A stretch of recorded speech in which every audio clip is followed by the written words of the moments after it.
So we're here from the EHMA 2019 on a conference with Usman, Executive Director of the European Patient Forum and former Executive Director of EHMA. So Usman, first of all, thanks for being here. This morning you commented on the plenary from Elias Tukka, Health Catalyst. Was a very positive looking and health innovation related plenary and keynote speech. So what are the key take-home messages from your side from that? It was a great presentation, Michaela. I think Elias he got the essence of what's possible, but he really grounded it in what we need to think about to achieve that possible.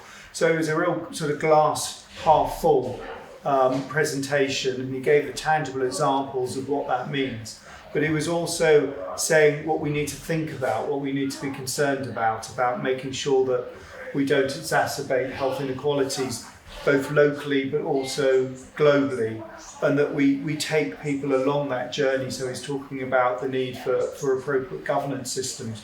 So it just felt like a very sort of considered, very sort of sophisticated approach, but with real hope behind it. And that was actually the message that came out from the session indeed. And like looking from the patient perspective, we are here at the health management conference, of course, and we're looking at that management from systems and services point of view. So how do you envisage the relation between patient and health management in this health management 2.0 environment?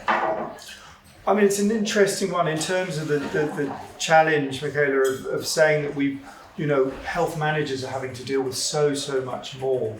Everything is moving, and they're having to help facilitate different exchanges, ones that you never would have seen before. And one aspect of that is how do you involve the patient in both the change process but also the management process. And I feel that there's a little bit of catch up to do. To be honest, I think that the health management 2.0 has been very much about seeing what the external environment's like, how can they change to it, so how can they get multidisciplinary team working more effectively. They're not necessarily thinking about how do they get the patient voice in. It's not that they're not hearing about it, it's that they're not necessarily considering it on a sort of structured basis. So I think now is the opportunity to be able to do that, and that's why it's great here at EHMA that you're thinking about it, you're having sessions about it, you're dealing with it.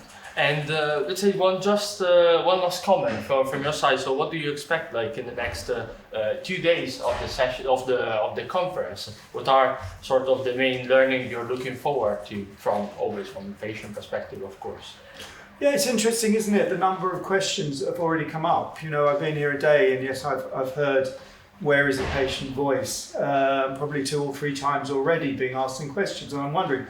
We've done 3 years of the annual conference for EHMA. I'm not sure how many times that's come out before, and this is what I'm saying, that I think that as I said, the flywheel of momentum around patient voice is now building up, and you can see it and you're hearing more about it. So what I'm looking forward to hearing is there's such a wide range of sessions here, is to see how do we make those connections to make sure that we don't just leave the discussion here, but we take the discussion out of the conference and into our practice going forward. And actually one point is going to be the first report from the EHMA annual conference is going to be produced following this EHMA 2019. So actually we'll be happy to, of course, have your input for that as well. So thanks a lot for being here, and we hope you enjoy the rest of the conference. Thanks, Michaela.